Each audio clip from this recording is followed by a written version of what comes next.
Nah, ini kita mengenai masalah tafsir Al-Quran.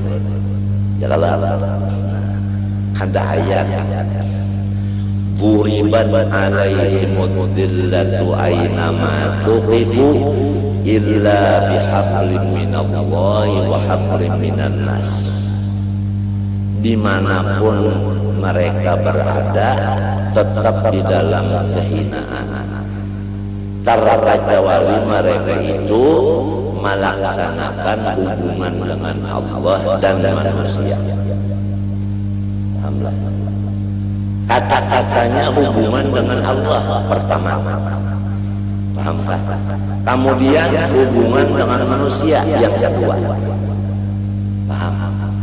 Nah, ini pengertian yang sebenarnya bahwa manusia ini adalah manusia yang menjadi lurung untuk kita berhubungan dengan Allah.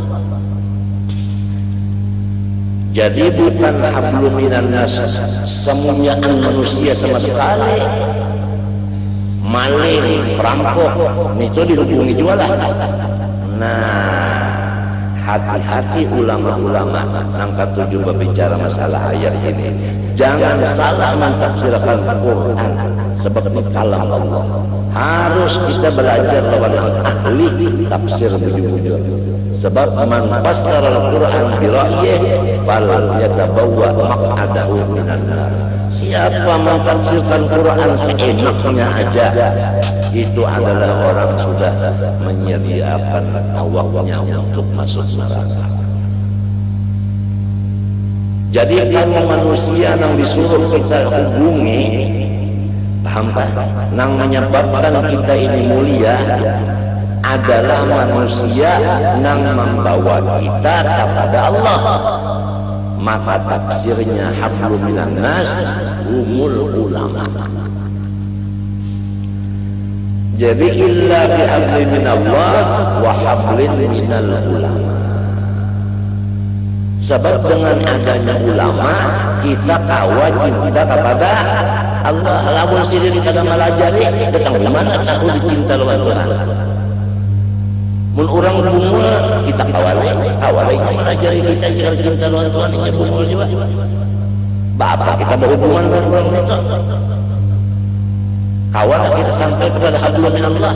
Nah, jadi annas di sini annas yang membawa kita menghubungkan kepada Allah. Itu maksudnya. Jadi setiap orang yang berhubungan kepada ulama, yang membawa ulama ini kepada Allah, maka si kita yang menghubungi ulama ini tidak mendapat artinya apa? Zillah. Nah, artinya tidak mendapat kehinaan. Tapi kalau dimaknai ayat ini berhubungan dengan Allah dan bermasyarakat, maling dikawali juga, perampok dikawali juga. Ada bisa dapat apa? Temuli, ya tetap aja hina. Nah, jadi ini hati-hati, Yang ahlinya benar, guru bangun ahli benar.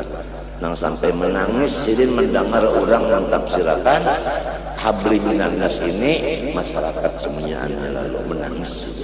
Di mana isinya itu kepala tafsirnya itu ingat?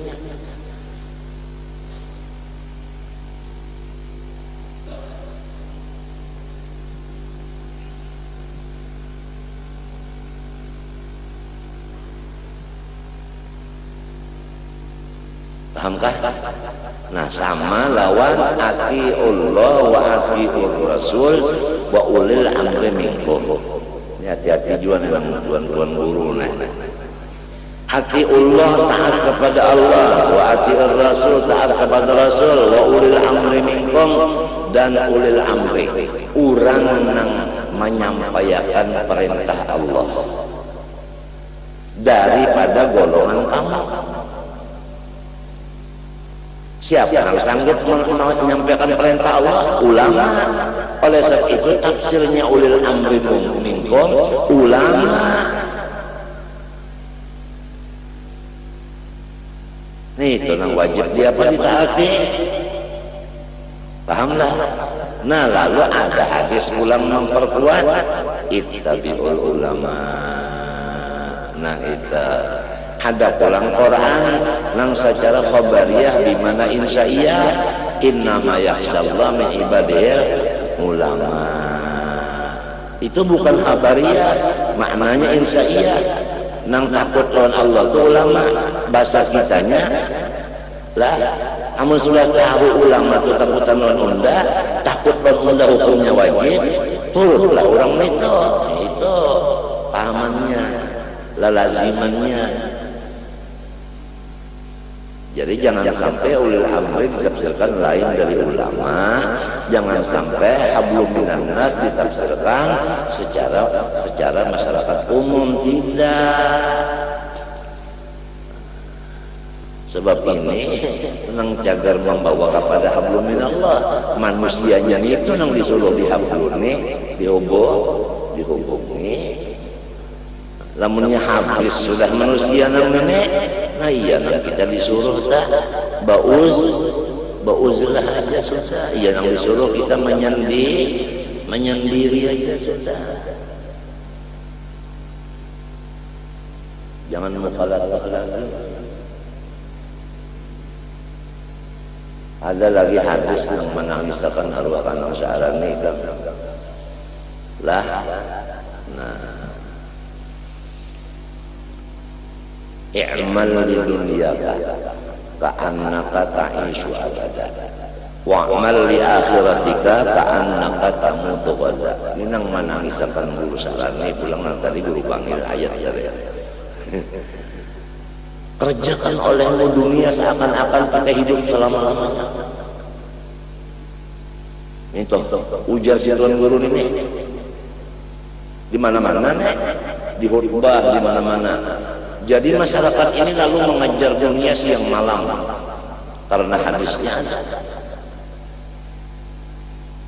Wa'amal li akhiratika ka'annaka tamutu ghadan. Ba'amal akhirat seakan-akan esok harinya wa mati. Nang diambil dia nang tadi aja, nang siang malam lah. Jadi malam memikirkan dunia, siang melaksanakan sampai mati. Nang kayak itu aja sampai mati, dunia aja nang diurus. Karena dalilnya iman di dunia kata syahada. Padahal maksudnya nyawa bagawi dunia itu ya kan seakan-akan hidup belawasan. Adalah orang yang hidup belawasan, adalah ada. Jadi namun ada orang yang hidup belawasan sedang-sedang aja urusan dunia. Ini artinya habis nenek. Bekerja akhirat seakan-akan nyawa isuk mati. Adalah orang yang isuk mati saling banyak kan. Jadi hadis ini menyuruhkan majulah akhirat, dunia disenangi. Bukan hadis ini untuk memajukan dunia, memundurkan akhirat. Jangan dibalik pahamannya. Ini yang sampai bangkak harus guru sya'rani sampai meninggal. Gara-gara sidin ketujuh mendengar lawan orang yang babacaan ini kesalah memaham. Maka apabila yang membacakan ini hatibnya tersalah, yang mendengarnya empat berataan.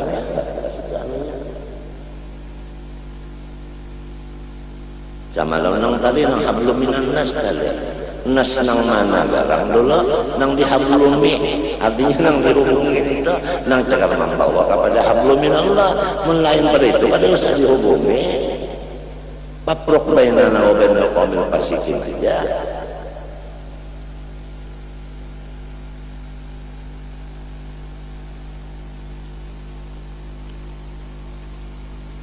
Matian sudah nang ahli-ahli nang tua-tua itu matian sudah.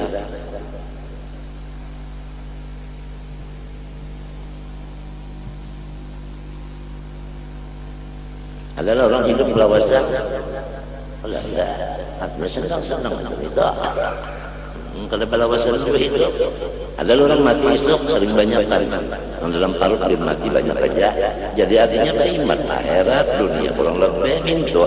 Maksud hadis itu adalah menang mahimata penang menggulung langit ini sampai hendak baulah stasiun di angkasa situ.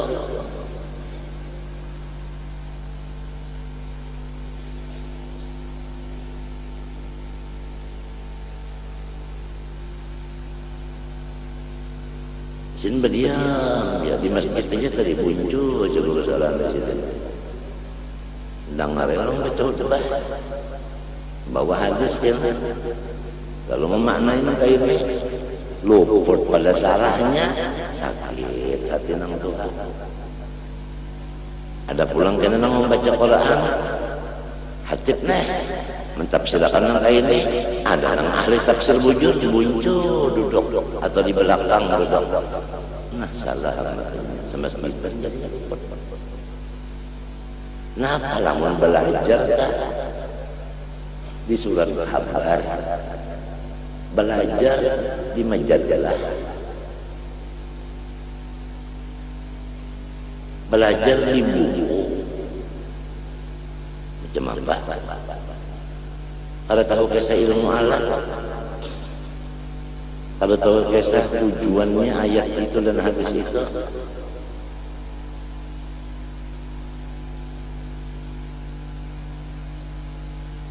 jadi pahabisannya jago surani yatubu qalbul mu'min kama yatubul milhu fil ma lima ra'a minal munkarat wa lam yaqdir ala taghyirihi. Kena lawan nyawa panjang umur, nah hadis ini nyawa mana mungkin. Nang kita tuh hati tuh pedih melihat kemungkaran marajalela. Kita ini jangankan hendak lawan tangan bapander aja kada wani. Apabila bapander dipikirkan orang semua. Apabila bapander masalah itu dipikirkan orang. Macam apa caranya supaya masuk penjara si pembicaraan itu? Ini nang memadahkan nang bujur nah. Apa jalannya supaya masuk penjara? Lalu dicari-cari kesalahan lain, dihubung-hubungkan.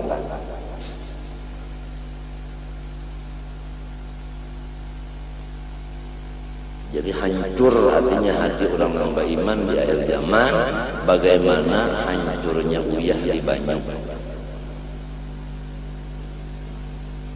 Uyah itu menyakan luka pasti kala. Karena melihat nang kada senonoh lagi, sorong jangankan hendak mengampi lawan tangan, berucap aja kada wani.